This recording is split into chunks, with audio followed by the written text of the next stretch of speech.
Hey guys, this is Amber, and welcome to my December daily, day 19.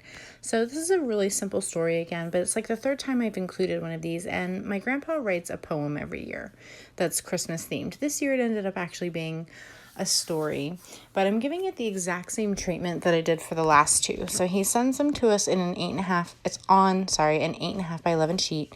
I fold it in half so that there's a 5-inch flap, and I trim the edges a little bit so that they're 8 inches and not 8.5. So I take about a 1/4 inch off each side.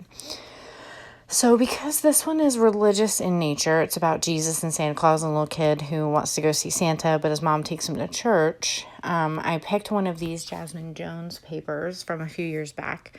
It had two.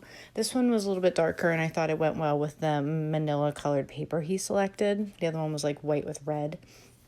So what you saw me doing there is measuring the paper. I don't want to like trim too much off at once because then you can't get it back. So I'm just kind of trimming little bits off each side until I get down to 5 inches and it seems like in the design is in the middle and balanced.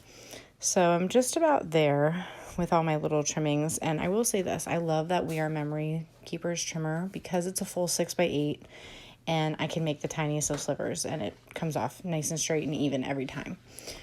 So next I'm dealing with how I'm going to place my number on here. That little swooshy part at the bottom is a little busy, so I considered putting it over the top of that or up there in the left-hand corner, which is fine. But because this is going to be something that slides in and out of the pocket and opens, I was worried that the one wouldn't be very secure. So what I'm doing is reaching for a piece of pattern paper. That's a red and white polka dot that I've used a couple times in this album, actually for circles, as you can see there, and I'm kind of lining up with one of the holes that I had already punched to see how I liked that and if it fit around the 19. Then I grabbed my ruler to see which punch it was, and then I'm grabbing that punch so that I can punch it out. So what I'm doing is first attaching my cut down piece of paper there. So I unfolded it just so I could get a really smooth lay down with my runner tape and everything. And then I'm just figuring out where I want the dots to go, what pattern. I'm going to attach that. So I attached it around the edge of the circle and then at the base because I wasn't sure exactly where it was going to be. And then I'm just trimming off the edge. And I'm actually really happy with how that looked because it adds a little punch to a very dark layout, and it also helps keep some consistency throughout my album because I've used that red circle paper a few times. I believe that is a Felicity Jane paper from a few years ago. So I'm just grabbing my photo squares and cutting them down to attach my 19. I add quite a few because I know this is going to be going in and out, and I don't trust that Gina K rolling adhesive. I don't trust rolling adhesives at all as much as I trust photo squares because they're pretty secure, but they could still be removed if they needed to be. But so just adding some cut down pieces there and getting ready to attach that. And similar treatment to what I've done in the past, what I'm going to do is add a photo tab to the inside so that you know to open it, and I place an Avery index tab across the top to help you pull it out more easily. So I'm grabbing one that says story, which I thought was great because it wasn't a poem, it was a story, and it's also a nice bright red, so I just got really lucky with that. So I'm just trimming off the edge there a teeny bit and adding that right in the center. And I think that helps draw some attention to the title of the story as well.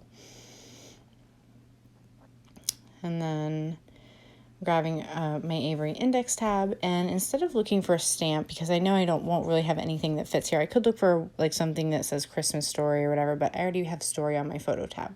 So I'm just grabbing my word phrase stickers and looking for something that's about the right size that kind of goes with my theme. I'm just trimming the edges there so it looks smooth because, you know, they're tear tabs. And I'm just kind of holding it up against the other stickers to see one that would fit with a good size. And this actually takes me a while, so I kind of cut through this a little bit until I'm finding one that works and also is the right size. And I kind of went through my stash a little bit. So I'm just attaching it to that side. And then a little bit more time goes by, and then I eventually select a red one. So even though I have red on the front in 2 places, I didn't want a third red piece. It just kind of seemed like too well spaced out, like at the top, bottom, and middle. So I faced the red one towards the back so that you could see it from the other side, which is a mostly black and white layout. So it adds a little bit of brightness to the other side and white to the front here, which I think works out well. So I'm just getting ready to slide it into the tab. I'm going to attach it to the top, and then my layout will pretty much be complete.